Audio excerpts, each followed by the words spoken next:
Welcome to the Emily the Mystic Show. You're about to walk through a portal that leads to all things mystical, magical, spiritual, and supernatural. I'm your host, Emily. I'm a spiritual mentor, an Akashic Records practitioner and teacher, an intuition development coach, and a galactic channeler. If you're an old soul on a self-discovery and healing journey, you are in the right place. We'll be diving in deep to some of my favorite mystical topics, including manifestation, past lives, the spirit world, energy, and so much more. Get ready to embrace your inner mystic and live your most authentic life possible. The portal is now open. Hello, my dear listener. We have such a fun conversation today that's a little bit different from our normal podcast episode. I cannot wait to introduce you today to Ashley. Ashley Gureckas is a Canadian art therapist and the founder of Discover Art Therapy. She holds a master's level diploma in art therapy from the Kutenai Art Therapy Institute. Ashley is a recognized voice in the field of art therapy, providing education, workshops, and engaging content for both creative individuals and professionals through her Instagram platform, Discover Art Therapy. Her work emphasizes the power of creativity to have more self-compassion, connecting to your authentic self and your intuition, too. Hello, Ashley. Welcome to the show. Hi. Thank you so much for having me. I'm so excited to be here. And I have to say that I found Ashley through personal reasons because I am an artist at heart. I was an artist as a child. I'm a forever artist and have just gotten disconnected from my art. So Ashley appeared on my Explore page on Instagram, and I was like, I have to see what this girl's all about. Discovered that she has an amazing platform for weekly art therapy, which I need to attend more often. And I'm obsessed. So we had to have her on the show. So I'm so excited to chat with you today. Yeah, thank you for letting me be here. I'm so glad you found my page. Isn't Instagram such an interesting portal of energy, right? We find and we connect people that we're meant to connect to.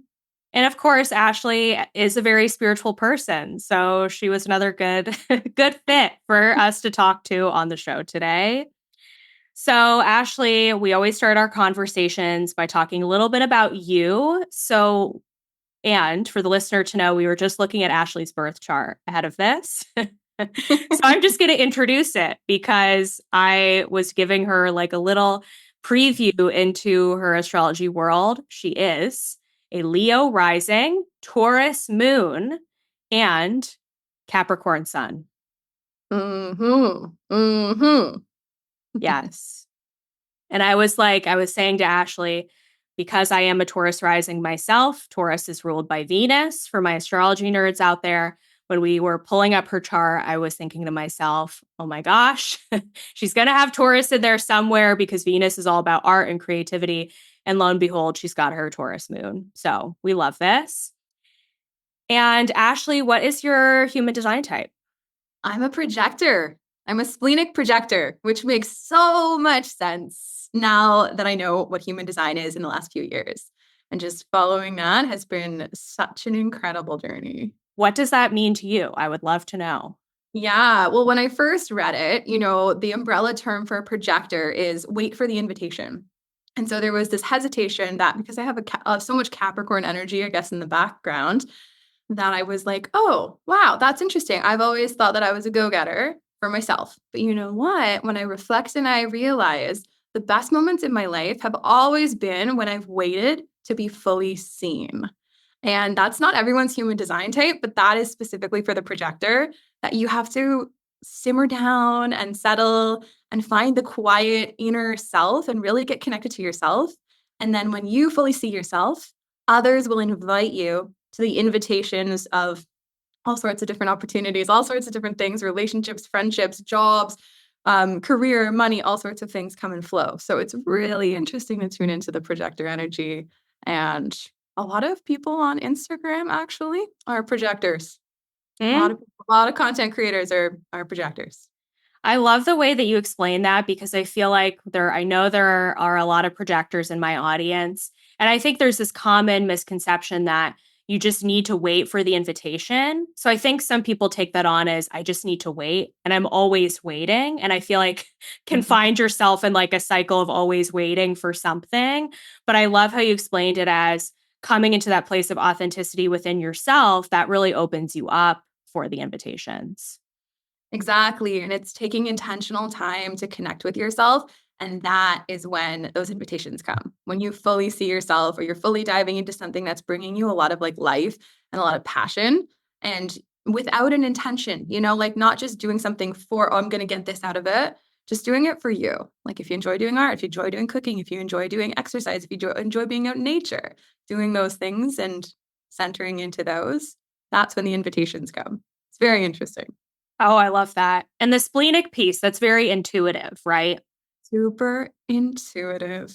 Uh-huh. Yep. And so we live in this world where I feel like I was told for maybe like 10 years before becoming an art therapist that like my intuitive power, it's just not the norm. You got to have a plan, you got to have a structure, you got to have an idea. You got to have a rigid schedule. And I'm not like that. I'm intuitive. And there are so many stories about how I became an art therapist and what that's meant and my own healing journey that are connected to that splenic intuitive piece. That once I read the human design, once I started diving into it, I was like, wow, my life is 2020 hindsight. This all makes sense. The moments that meant the most were when I was really deeply following my intuition and being in that projector energy too. So let's get into that a little bit more. How did you find yourself here? I would love to know how you became an art therapist and that journey, and maybe some of the pivotal moments in your life that have led you to where you are today. Yeah, it's a big, amazing question. Mhm. Juicy. And yeah, to back it all up, just to give listeners the context. So, art therapy in North America is a registered title. So, you either have to have a master's degree or a master's level diploma specifically in art therapy or another form of mental health with art therapy. Across the world, just online and all sorts of places, we use the word art therapy quite aloof. We kind of juggle it around. But people who are true art therapists have had 6 years, can't believe it, 6 years of higher education to do this work and to hold the spaces safely. And art therapy is not that you're making a piece of art and I'm going to tell you what it means. It's actually we're trained in the background of background of psychology and sometimes different approaches like spirituality and combining different life elements to help you see what's coming up for you. So that's what art therapy mostly is. And we use the creative process as a way to connect into ourselves. So the metaphor of what we're using, what symbols are showing up, what feelings are elicited in our mind and our body and our spirit, and then bringing that out into the art and then bringing that out into safe container relationship with a therapist in a group. That's where we get the insights. So that's what art therapy is generally. And it's kind of wild to think about how I've arrived here. There's been a lot of growth and transformation just in the last couple of years of really stepping into the identity of being an art therapist. But when I was a kid, very creative and artistic. There's a little picture of me from, I was dressed as Glinda the Good Witch and I was in a play, probably about 8 years old. And I'm holding up a little handmade award. So it was a summer camp thing, must have been drama camp, something like that. And the camp counselors made everyone an award. And it's funny because there's also a home video of this, so I can revisit that memory. And it's very interesting to notice the portal effect, that timeline effect. I can see myself getting this award, and another camper got the award most artistic. And then I was the last camper. I was 8 years old in this little line, and then I got this little award that says most creative. And I think that's one of the pieces is that creative energy is like source energy and universal energy. You don't have to be an artist to tap into this like incredible, incredible power around us. You don't have to have skill or technique. We're all creative beings in so many different capacities. I just happen to be an art therapist, and art is inherently creative. So that's kind of the link there. Oh, Yeah. 100%. I love that story. And I feel like that also emphasizes too that creative energy is something that we can all tap into. And that you being someone who really embodies that, especially from a young age, kind of coming into that really helped you later on in life discover, hey, this is something that I find in myself. And I also want to help you tap into that more too. Maybe that's not something that's been as readily available to you. Exactly. So it's really interesting, the story behind how I found art therapy. So like I said, I was a very creative kid. But when I look at my 20s, like when I was in university years, I call those kind of like the lost years. I was creative in the sense of like fashion and doing social things and making my apartment really cute, but I wasn't doing any art. I didn't have any consistent practices that brought me home to myself. And so it's kind of just funny looking at that chapter. And then years later, so over a decade later, yeah, the pandemic hit. And that was a time where everything shifted for me specifically.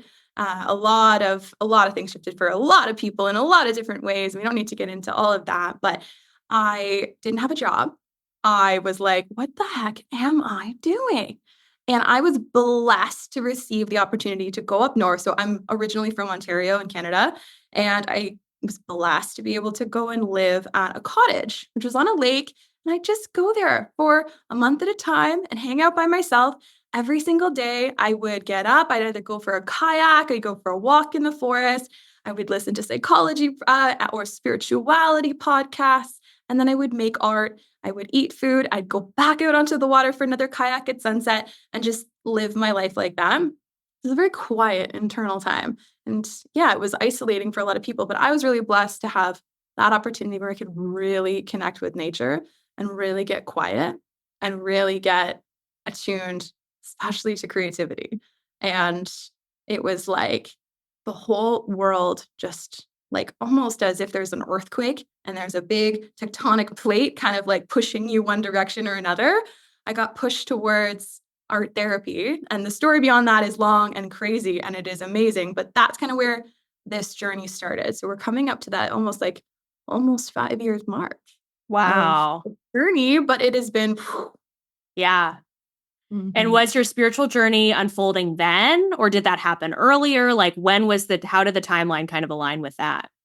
Yeah, so I grew up in a really spiritual household. My mom was very intuitive, very spiritual. She actually did her training in expressive arts therapy. I was always at drum circles as a kid. So growing up, Wow. that was just baseline. It was just kind of normal. My dad was very science, very math, very logic, not so into the emotions, but I had this from my mom. So that's always kind of been a part of who I am. My spiritual journey has been tumultuous, like a big roller coaster at Six Flags throughout my life. So it's not just that pocket, but that was definitely one of those moments where the roller coaster takes you up and you're like, and you're held right at the top, when they do that. And, oh my God, what's going to happen next? That was the pandemic for me. And that was that time at that cottage and spending time outside. And spiritually, it was intense. So what happened next? So you're at the cottage, you're connecting with nature, you're going inwards, you're having this beautiful introspective experience, which I'm sure brought up a lot of emotions and so many things. So where did that lead you next? Yeah. So this is such a beautiful part of my life. I'm just so grateful that it all aligned the way that it did. So right before the pandemic, I was living in New Zealand for a few years. I was unfortunately in a not very good relationship, and it took me a lot of courage to leave. And I up and left. Like I bought a plane ticket on a Friday. I came home to Canada on a Monday. And then basically the pandemic happened after that. So there was this really big shift in my life, huge shift, huge isolation, huge coming inwards. So when I was at the cottage and I was doing that art, I was like, okay, well, I had thought about art therapy a couple of years ago, and I had looked into schools and I had emailed a bunch of schools, but I never filled out my application forms.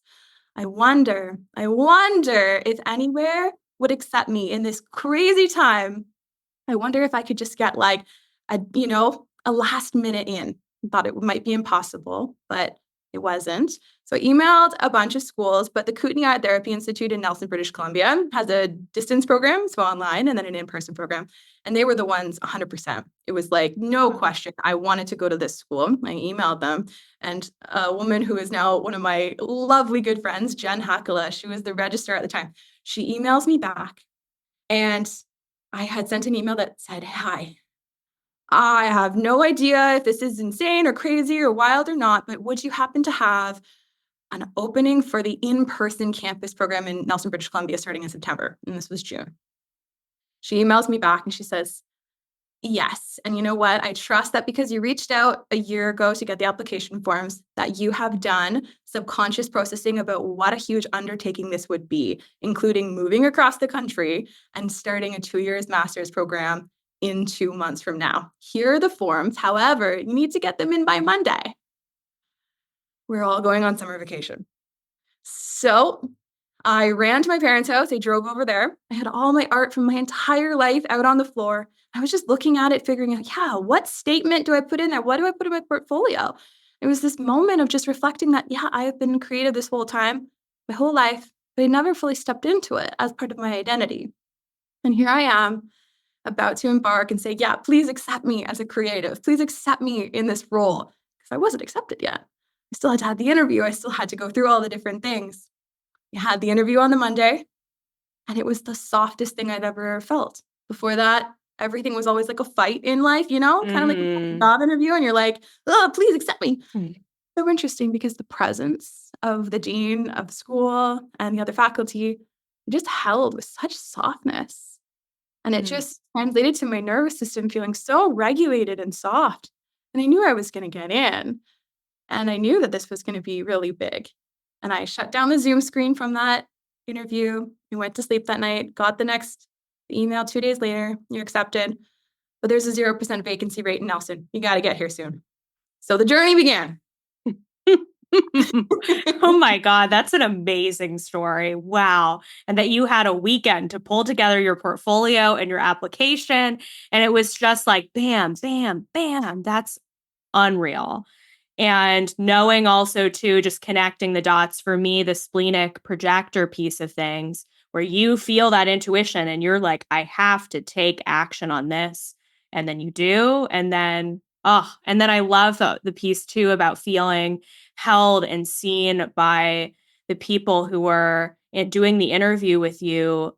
Just really emphasizes that when something's the right choice for you. There's like this deep knowing. Maybe there's like a little internal resistance or a little voice or a little fear, or some of these emotions that are also coming up, but there's also this just sort of, like this is right. That's really amazing. And for all the listeners out there too, even if you're not a splenic projector per se, you have that written in your chart, everybody has access to this. And I think that's the beautiful thing. We don't live in a society that easily allows us to have consistent access to it because we're in rigid schedules or in rigid structures, but we all have access to this. And creativity is another form of getting there quicker. I feel like making art is putting a magnifying glass up to your subconscious brain, and your subconscious brain is your spirit, right? Your spirit's in there. You get all these messages that you'd never think about before you see them put on a paper or put into art. So that's why I love art. And so my story beyond that is also incredibly deep around intuition and art making through the program and after the program and even up until now. But so you pick up your life, you move across country, and how did that unfold? I want to know more of that story too. Called my mom that day. I said, Mom, I got into the school and I probably need to leave in a couple days because I've got to drive all the way from Ontario to British Columbia. She says, I'm not letting you drive alone. Hang on a second. She hangs up the phone, calls me back and says, you're going with your dad. I said, no, I don't want to go with my dad. I don't want to drive. She said, nope, he's taking time off work. You're going to drive together. There's no way I'm letting you drive across the country alone. You're going to go with your dad and he is going to stay in Calgary. He's going to fly to Calgary. That means the last day you get your little pilgrimage over the mountains into your new hometown. It kind of makes me feel teary right now. And so we left a week later, packed up life, came to British Columbia. I immediately got here and was like, wow, this is incredibly beautiful, but this program is so intimidating. What am I doing? What am I doing? And all that doubt came up, all the fear came up. And I heard a quote the other day that, the energetic balance of fear is just faith in its entire opposite. So if faith is on this end of the spectrum, fear is just the exact opposite. So if you can just notice that and tune back into the other one. But I didn't have the capacity at that time, right? We had still so much growing and so much learning to do. And started the program all of my old conditioning showed up right away. Perfectionism, all sorts of different things around performance and being good and being a good student and performing in this educational environment. And this school called Kutenai Art Therapy Institute, we call it DKATI, is like the place where you release that. We don't want that here. Wow. Yeah. So And yeah, go ahead. And the process too of, when you're in art therapy school, you're doing your own art, right? So not only are you learning to help others, but you're also doing your own projects. I can only imagine that experience must have been extremely cathartic and enlightening and deep in so many ways. It really was. Yeah. So we have classes and you do art that's kind of more surface level. You're playing with theories and the psychological pieces of how you'd help others. But every single week on Fridays, for the 2 weeks that I was doing the training, we do something called training group. And now not every art therapy school in North America does something like this. And because, Katie is a crazy school and it's very transformational learning, and you get as much as you put into it as you get out of it as much as you put into it. But every single Friday, and I started right away. I went deep right away. Most people kind of tiptoed on the surface. They did a piece of art for, the stress relief from the schoolwork. They kind of stayed on the surface. And I went deep. The first piece of art I made was double my wingspan of this huge butterfly woman. She's rainbow and she's all in oil pastels and chalk pastels, and she had no arms. And that was the first time I made something and I looked at it and I said, oh my God, what is this and what is it here to teach me?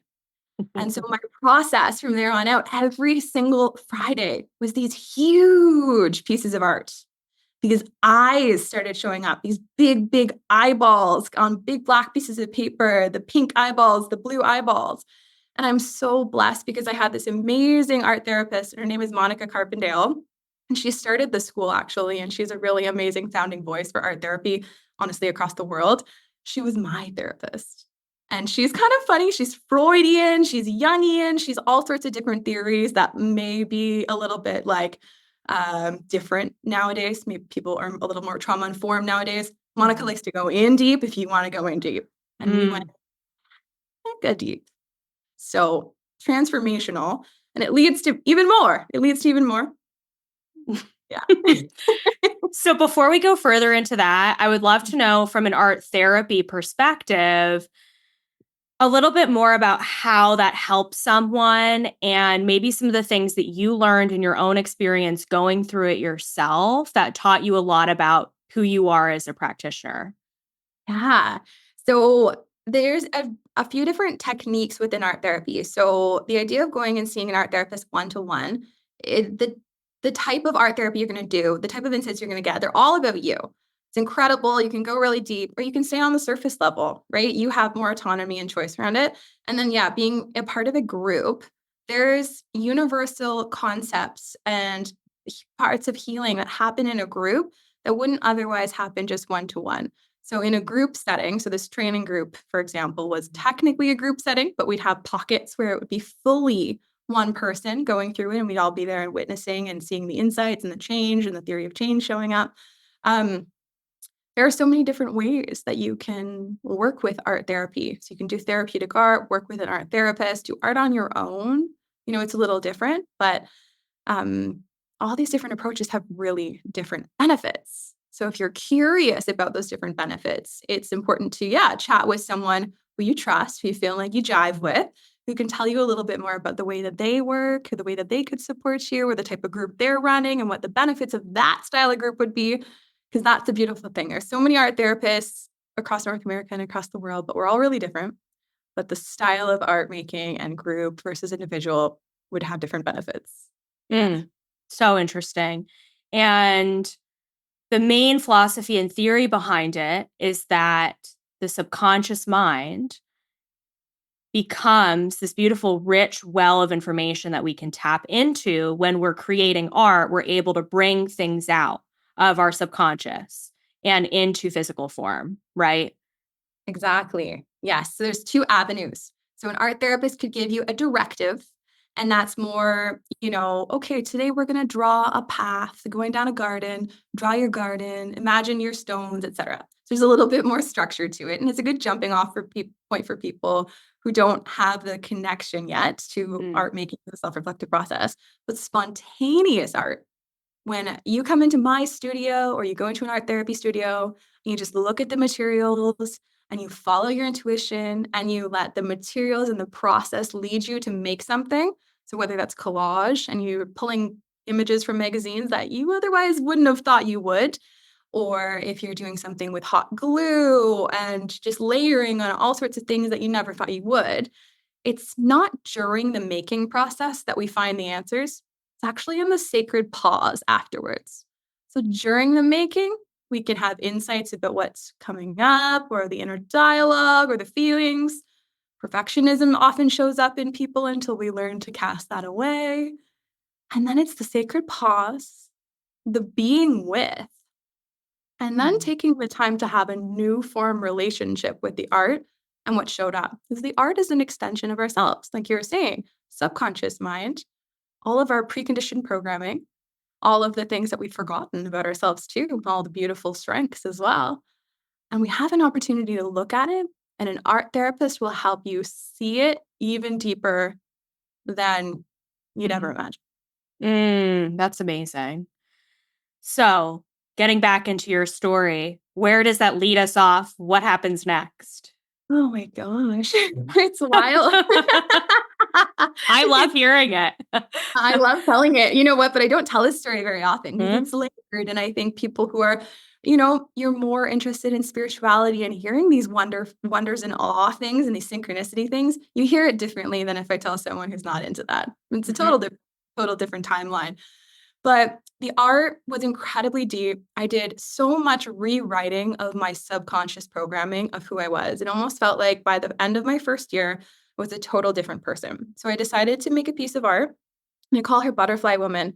And she is on one of those massive canvases, the ones you can get at Michael's, and they're massive. They're massive, massive.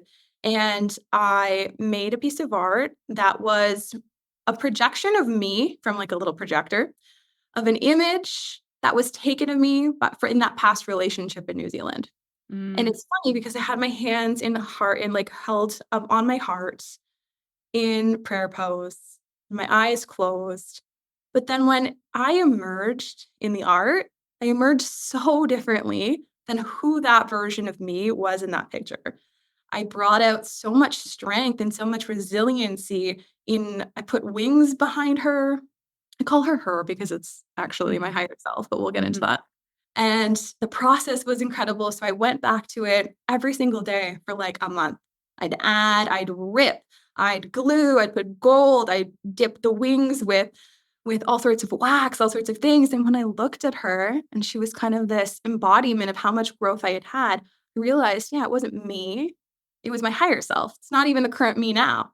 It's the version of me that lives beyond time and space that I always have access to. And so Butterfly Woman is a piece of art that I've never taken down off my walls. It's funny, most people look at it and they're like, that's really embodied. That's really intense. But I've never taken her off my walls for almost 4 years now. It's the self, it's that connection to it. So that was the biggest piece of art that came from the first year. And then after that, I felt like I had moved a lot. I had moved so much of my trauma. I had moved so much of my conditioning. I'd moved so much. I know that I'm not healed. We're never get to a finalized point, but doing a lot better. So in my second year of the program, the personal art I made was really different. It was more contained. It was smaller. It was more around my family. And there was this intuitive call to process my dreams and the nighttime dreams. And so it's not always that you make a piece of art that looks like the dream that you had, but maybe it just feels like the dream you had. Or maybe a symbol from the dream shows up and then you expand that. And so a lot of things were coming up about my family and a lot of things were coming up about my dad. And my dad was an amazing dad, lovely, lovely stuff. My family was from Lithuania, so they came over in the war. Lots of layers there with trauma and intergenerational trauma, but I did a lot of art around that, which led to another story, but Oh my goodness. And we're only on year 2. Fantastic. So this quickly prompts a question for me as a side note, which is that I would love to know, in your point of view, what are some of the positives and some of the, how do I want to say this? Hold on, I'm framing the question here. What are some of the benefits of art therapy versus someone who would go down a more traditional route like classic talk therapy or something that's more, or even hypnotherapy, something that's more focused on the mind versus on creation? Yeah, great question. I love answering this one. There is so many benefits to talk therapy if that's the style of person you are. But you may not know that art therapy might be right for you if you have any kind of aversion to the word art. It may not. Lots of people think you have to be an artist in order to benefit from it, but you don't have to. So there are so many benefits to talk therapy. They're trained amazingly. You can get so much support. Hypnotherapy, you can do some really incredible work. And with art therapy, you're not just in one place from your timeline. You can put energy from all sorts of different perspectives and timelines in your life on one piece of art. When you look at something, it's not just today. It could be a piece that combines energy from your childhood, combines energy from past lives, combines energy around grief or anticipated grief. Like it can hold more than one thing. But when we're in talk therapy, it's more streamlined or linear. Mm, Only mm, be talking about one thing at one time. And mhm, if we start jumping around and talking about all sorts of things, that's just gets really jumbled. And mm, those words jumble us and keep us mentalizing what mm, we were already thinking about or already conditioned to think about or already conditioned to behave like. Whereas the art quiets us down, combines a lot more all at the same time. And I say this all the time, it's like a magnifying glass to putting it down on something that you want to heal, want to work through, or want to investigate more about yourself. Whereas talk therapy, I think is, yeah, it's just different. But mhm, art therapy is a magnifying glass onto those things. You can get farther, faster if you put the work in. If you're mhm. willing to make the art and be part of the process. Fascinating. So well explained. And I feel like just helps us see that there's so much more to it, I think, than sometimes traditional talk therapy is amazing. And also it doesn't fully cover the full spectrum of the multidimensional you. So I feel like art therapy is one of those things that can help us really tap in to that multidimensional self. Mm-hmm. Mm-hmm. Mm-hmm. Exactly. So you were on a journey for yourself of doing a lot of subconscious healing with your family and your ancestral line. And so where does that take us next in the Ashley story? Oh, the juicy bits. Yeah, it feels like it was not that long ago. And yet it is kind of a little bit of a while ago. But through that entire second year of the training, like I said, I was doing all this art around my family, ancestral line, lineage healing. A lot was awoken up with the war in the Ukraine, just all sorts of different Yeah. pieces. And so it was just so alive in me. And my dreams were just about my grandma constantly. My močiutė from Lithuania, they were constantly about her. They were constantly involving my dad. They were constantly involving these characters from my life on that one side of the family. So the art led me there. And as and there were insights along the way, but the biggest insight kind of comes along and connects me back to my intuition that the process, the entire year of doing that, was what led me to make an intuitive, splenic decision that changed the course of the rest of my life after graduating. So back in 2022, the art the whole time provided me a space to have like the alpha and the theta brainwave state, and then when you're also combining that with healing your ancestral lineage, being one of those people that are reflecting and taking the strengths, but setting down the trauma, like it was a lot of work. So combining that with those brainwave states, which I believe, my personal belief, is that our brain is a conduit, right? We are a spirit in a meat suit in a body, and our brain is a conduit. It's the one that's translating things into how to be a human and show up and just, walk around. But if we let ourselves get to that altered brainwave state, we are accessing so much more from all those different timelines. So I spent a year doing that, right? Every single Friday. Every single piece of art that I was doing was just a practice. It doesn't have to be like, oh, now I have an insight every Friday. But it was the accumulated amount of time that I spent just getting into that state that I believe brought me to this incredibly pivotal moment in June 2022. So I had graduated from the Art Therapy Institute. I had done a personal case study, which is not something every art therapist does, but we do it at Kutenai Art Therapy Institute.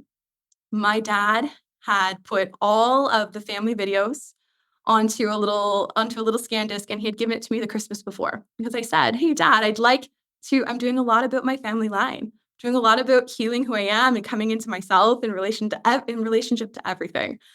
And so I had made this movie about my entire life. It included all these images that my dad had taken. And so he had been the cameraman my whole life, and I didn't even realize it. But now I love making videos. I love doing this, and I didn't realize how connected I was to my dad. But combined everything that he had put loving kindness into, right? He filmed all these moments of my life, including that one when I was Glinda, right? When I was 8 years old and I was that little girl and I'm holding the little award, most creative. So I put those all into a movie. My family, unfortunately, wasn't able to come to the live show in Nelson here, but we did it over Zoom. I did a second showing over Zoom for my family. And it was my mom, my dad, and my two sisters and me. And that was the last time our family was all together because my father passed away. Yeah. And there was this moment. I flew home to Canada. I didn't know he was going to pass away, right? This was very sudden. Sudden. 2 weeks later, I was just coming home. I had gotten a job, a little contract job, for something completely unrelated to art therapy. Everybody in the art therapy realm was like, do you have an art therapy job? What's the plan for the summer? No, God. What's going on for your career? What's going on? I said, I don't know. I'm just going to trust the process. So I got in this little contract to teach first aid back home, and they were going to fly me to Ontario, which is amazing. It's always nice to get free flights. They were going to pay for my rental car.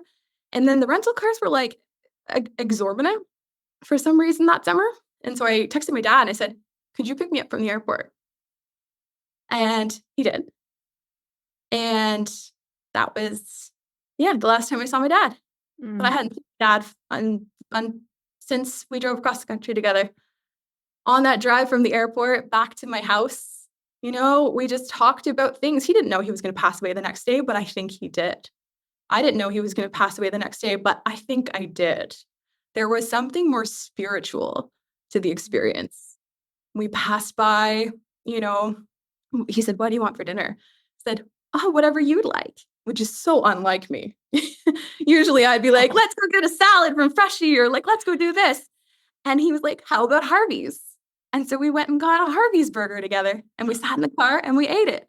And we drove home, and he was talking about little memories about his life and about his childhood and about this pizza he liked to get from Domino's. Apparently back in the 70s, they used to do a breakfast pizza and they deliver it to your house with coffee. And we stopped, and it was the strawberry full moon. The moon was so close to the earth. It was so gorgeous. I stuck my phone outside of the window while my dad was driving, took a picture of the moon, and it's a live photo, so there's a glimpse of a moment. And I looked to the right of me, and I said, Dad, I know where we are. And you can imagine in this context, it's nighttime, right? It's probably 10:30 at night. I look to the right. There's this supermarket that I remember being the turnoff to get to the Lithuanian cemetery. I said, Dad, that's the Lithuanian cemetery, isn't it? And I cannot remember for the life of me what he said next. I don't remember what I said. There's this gap in the timeline. But what I do remember is I was going to say, hey, maybe this summer while I'm home, we can get my Machita's gravestone finished. And something higher than me said, don't put any shame into your dad right now. And I didn't, because I think he would have taken that internally. So we get home. I don't remember if I said I love you or whatever. It's okay. It's just one of those pieces about people passing on. But that was the last time I saw him. And on that car ride home, he had just celebrated my accomplishment of becoming an art therapist. And he hasn't been able to see anything I've accomplished since. But he delivered me to this. and me healing that ancestral line through the art, taking that time for those 2 years to heal that is what has been the propellant for me to take off like this too. I know that Machita, my grandma, is behind me. I know my dad is here, and that they always trusted that they were planting the seeds that were going to grow. I just needed to get quiet enough to listen and fertilize the soil into who they always knew I was going to be. And that's it. And I have tears in my eyes as you're saying this story. Oh my gosh. I'm so sorry for your loss, first of all. Wow. Wow. And as you're speaking, I feel his energy. I feel your grandmother's energy. I feel that strong ancestral presence holding the space for you to become who you are and to set you off on this incredible trajectory. I mean, oh my gosh. Thank you so much for sharing all of that with us and for letting us hold space for you, and also for the listener who can likely relate to losing a parent or losing a loved one, myself included. And so many things that you said around your dad being the person behind the camera and the one to deliver you places. Like, I get emotional because that's how I relate to my dad too. So I feel that. I feel that so deeply. Oh my goodness. Oh, And that all, being at the right moment. Imagine if I hadn't been home. Imagine if I had booked the plane ticket another day. right. The company asked me, they said, would you like to fly on the 14th or the 15th? Imagine I flew on the 15th, Whoa. right? I would have missed it. But I truly, honestly believe that, he was probably guided to let go once he knew that he had done his job as a father and that I was picking up what he had put down, and that I was going to be successful in the world, because it was going to be the first time I was going to be successful in the world. It wasn't successful before this. Amazing. And I feel like that speaks so much to, I just have to say a quick side note, how I feel like so many of us who are actively on the spiritual path, living your spiritual purpose, doing your thing, that there is a loved one or an ancestor who is assigned to look out for you, to make sure that you were going to do the things that your soul contracted to do. I have a whole story of how I lost my uncle, and one of the last gifts I received from him was money to purchase the computer that I built my business on. So I can totally relate to having the loved one who is that guidance spirit, who is the person who is assisting you in the creation of this. So thank you to all of the guides and loved ones who are out there, who are on this journey with us, and your dad too. Yeah. Well. I think it just speaks to the bigger picture that, my story, I don't talk about it that much. I don't, because it's a lot. It brings up a lot in people. And not everyone's ready to bring up the feelings that get brought up around your own family line and your own spiritual journey and all sorts of interrelations between those two things. But yeah, if you're listening here, it's a reminder that, yeah, you have so much wisdom and knowledge around surrounding you as like this beautiful, almost like rainbow vortex all the time. And taking the quiet time to tune in, especially through art. That's how I did mine. It's gonna help you tap into things that otherwise the world won't let you, I always think about it. That one teacher, she's like, "What's your plan for after graduation?" And when I told her what happened, she just broke down in tears and said, "You're so tuned in. You're so tapped in." Yeah. So we have to And be as the beacons. oh, absolutely. And I feel like, too, art therapy is one of those things that can also be such a beautiful healing gift for you and others in navigating grief. Yeah. So obviously, I'm much better nowadays than I was when I was first navigating the grief, right? It was very deep, but it took me a while. right? I had just been born into the world as an art therapist. I was working in the school board. I had all these kiddo clients that were leaning on me to help them with their lives. And I was dealing with my own grief. And it was so freaking hard. And it was like the ultimate integration. So this was also just after my Saturn return. So this is like the integration period of the Saturn return. And I was like not doing art. And it was yucky times. I was not so good.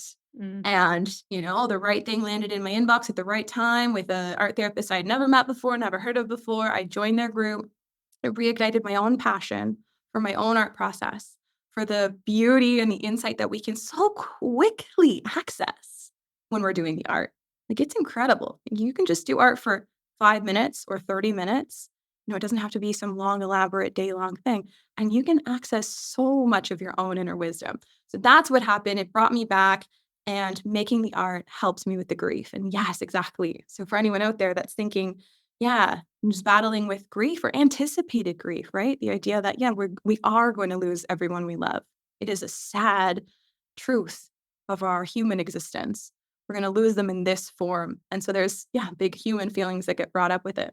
So tuning into artwork, spirituality into the artwork, it helps us have a more resilient, resilient relationship to the human experience. Absolutely. So navigating your grief, going through all of the hard things, the Saturn return, oh my gosh, all of it, the trenches. And you've come out on the other side with a beautiful art therapy business, I must say. So how did that get born from this place? And anything that you feel called to share about your business journey? Well, let's just think about it for another second, right? Intuition has always guided me. I didn't have to listen, right? So I had gotten back into this art process. I had gotten back into consistent creativity for myself, not just, leading the kiddos at school through it.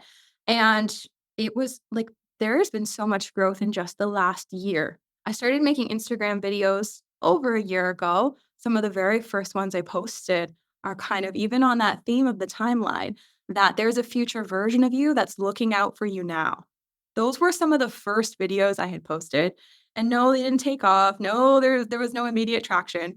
But the video, there were a few videos that took off, that resonated with people. And I never expected them to. I just started doing art, making videos. It was January 1st last year. So this is the Instagram thing is pretty new. January 1st last year, I said, I'm going to start making a video every single week or every single day if I get good at it. And that's on there. I can hear myself saying that. So there's the version of me now that's probably whispering in the ear of the version of me then that says, yeah, stick with it, girl, because this is more important. This is part of the bigger picture.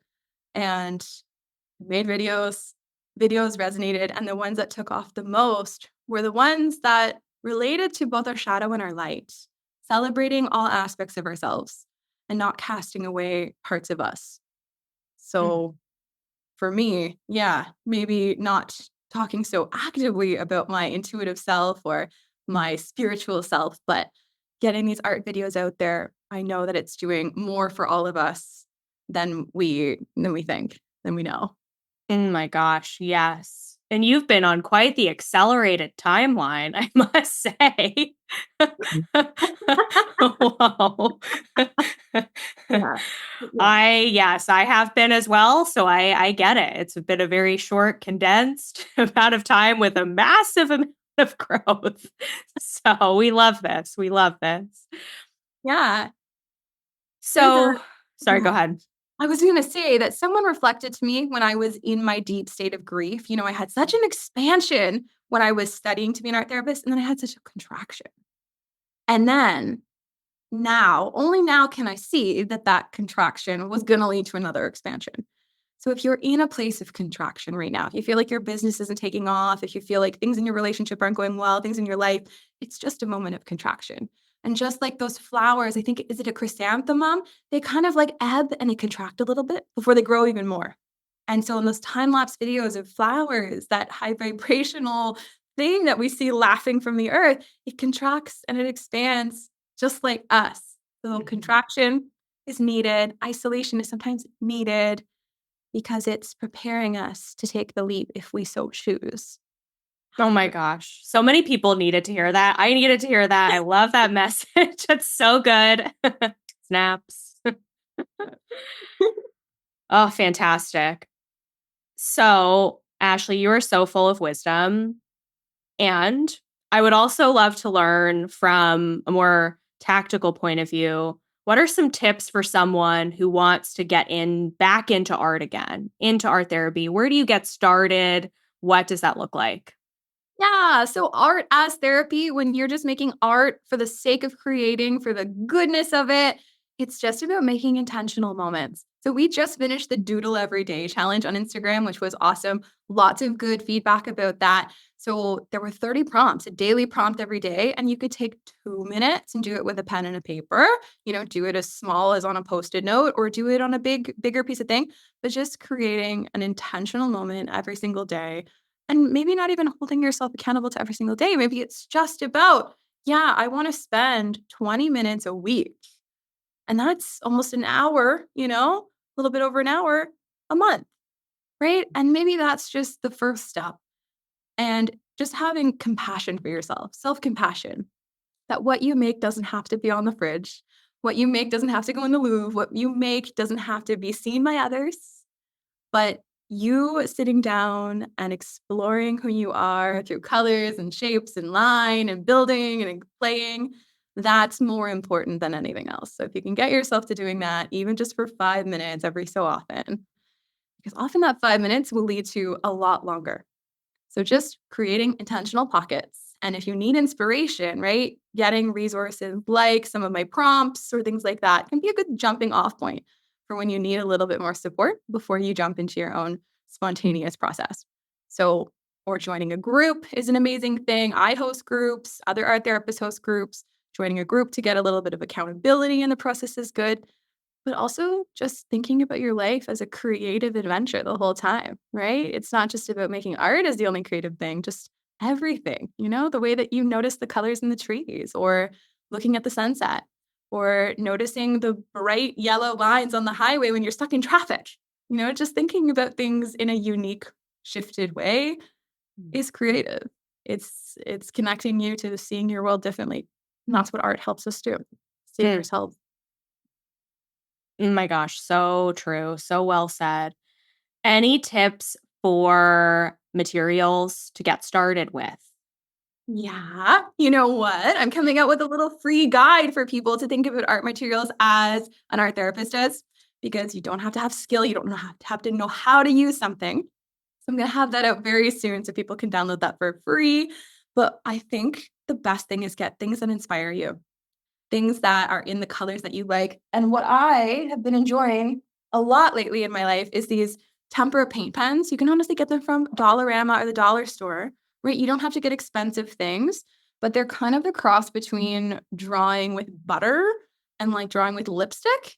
And they're just so smooth and they layer and they dry quickly and they're just so beautiful. You can create a really expansive, layered piece of art and it could be really vibrant really quickly. So things that inspire you, things that allow you to not get frustrated, right? Working with these is fluid. You're just going to inherently be just, what is the word? Kind of like breezing it across the page instead of needing to get too rigid with a Sharpie or an acrylic paint. Don't jump into things that require too much skill for you to feel successful. Get things that make you feel excited to use them. I can't wait to use that new watercolor set. Or get things that allow for play. That's my advice. That's such great advice. And especially coming from someone over here with a former art background who feels a lot of resistance towards getting back into it again because we think, oh, it has to be really technical and we have to tap into the skills. And well, I should just take the class to like learn the skill set. Maybe, but also maybe it needs to be more intuitive and fun and coming from you and coming from a place of joy and buying even a material new markers that really bring a smile to your face. So I love that guidance. That's a great way to get started. Just get excited about something. 100%. Is there anything art therapy related or from your story that we haven't spoken about today that we haven't gotten into? It's such a wide field, and every art Yeah. therapist has all their different expertises, and there's all sorts of different research on every type of pocket, like every type of client, every type of like client population. If you're healing from something, or if you're needing like actual physical support, rehabilitating your body and getting into art that can support that, all sorts of things. My expertise is in, body, mind, spirit integration and releasing the perfectionism so that we can come back to just loving our authentic self. So that's my big piece of why I'm an art therapist, the type of work that I do with folks, and that there is so much more out there. And if you're interested in becoming an art therapist, you can reach out to me. You can go on the American Art Therapy Association website, the Canadian one, and research a little bit more. And that there is a lot more than we can cover here as well. But it's an incredible modality. You don't have to do art therapy as like a side thing. Working with an art therapist, if they're a fully trained professional art psychotherapist like myself, can be your full therapy. You don't have to go to a talk therapist and an art therapist. You can just go to an art therapist. We are trained in the same way. We just have more to give you with the creative process. So cool. So well said. And tell us a little bit more about how someone can work with you today. What do you have to offer? What's going on in your biz? Yeah. So we have the Make Space every single week. And right now, as of November 2024, when I'm talking about this, we meet on Tuesdays. And sometimes the date will change. I think we're looking to expand some things. So groups online. I do have a one-to-one practice, but things are super busy. So if you're interested in working one-to-one, I work online with most folks around North America and the world. There are a few legislature things that some people I can't work with, but we'd figure that out before we go on a journey together. And yeah, I have prompts and ebooks and free things all on my Instagram. So as we continue to expand, there will be more. There will be more free stuff, more fun stuff, but groups, one-to-one, and ebooks and prompts. That's how you can connect with me and get a little taste of how I support you with art therapy. Yes, fantastic. And I have to say, I have not been to as many sessions as I would like to be, but her group therapy option is amazing. And I highly recommend that you check it out. Thank you. Thank you. Yeah, it's really fun. And we're hoping to well, I say we as in like me and all the versions of myself are hoping to open a bilateral drawing club. So we've been really excited. The whole world's been excited about bilateral drawing and activating the different hemispheres of the brain all at the same time. And so hoping that's going to be another option that's coming up soon. What is that? What is bilateral drawing? I don't know what that is. Well, whenever we are engaging, making art with both hands, we're activating both hemispheres of the brain. If we cross our hands over, we're crossing the wires over the corpus callosum, and we're just activating new neural pathways in our brain. And so that can help us actually release trauma in a really different way. It can help us process emotions in a really different way. And it can help us feel more regulated and calm in a way that just making art with your dominant hand might not do. So there, clay work is another form of like bilateral stimulation through artwork. When kids make slime, they like to use both hands and get all in there. It's helping the brain. But for me, in a bigger perspective, when we're tuning into that theta alpha brainwave state by doing art that can drop us down into that more relaxed place, enhance and use more of our brain at the same time, that's when we get the insights. That's when we get the spiritual connection. And so the bilateral drawing, you can do all sorts of things. We've got an ebook that tells you a lot more about it with some prompts in there, but you can connect to your breath, you can connect to an intention. And then what my hope is for this group is that we're going to spend some time on big pieces of paper, and visually, you can imagine I've got a big one behind me that I did this morning. And we just take time to make marks, not draw any pictures, but making marks, tuning into our nervous system, and it allows us to see where we're at, what we need, and express ourselves in a really unique, embodied way. That's so freaking cool. Sign me up. Love it. Well, of course, to wrap us up today, Ashley, I have to know, what does being a mystic mean to you? Yeah. I think that being a mystic is intertwining more creativity in your life. Like we've talked about a few different times throughout this podcast, just looking at the world differently, letting yourself be inspired by moments of normal awe, right? We take so much for granted in this beautiful world that we're around, the relationships we're in, just taking more time to find the awe, to find the gratitude. And that really anchors us into this very expansive place that we access through awe and gratitude. Couldn't agree more. Yes, yes, yes. And you've given a lot of tips today for living a more mystical life. Is there anything else that comes to mind? Trust your intuition. Mhm. That's what I'm going to say. I had a different answer originally, but you know what? To close this off, trust your intuition, everybody. Trust it, trust it, trust it, trust Mhm. it. Yes, I think it's important to remember that we are being guided at all times. And sometimes we forget that, especially when we're in the trenches of the healing journey and so many other things. So I love everything that you shared today. It can really help us remember that our purpose is unfolding every single moment of every day. And you're always where you need to be. And you're always guided. You're always supported. Your ancestors are looking out for you. So thank you for bringing that to us on the show today. Thank you for letting me share. Yeah. Thank you, everybody, for listening. Yeah. Absolutely. Thanks for coming on the show, Ashley. Thank you. Have an amazing day, everybody.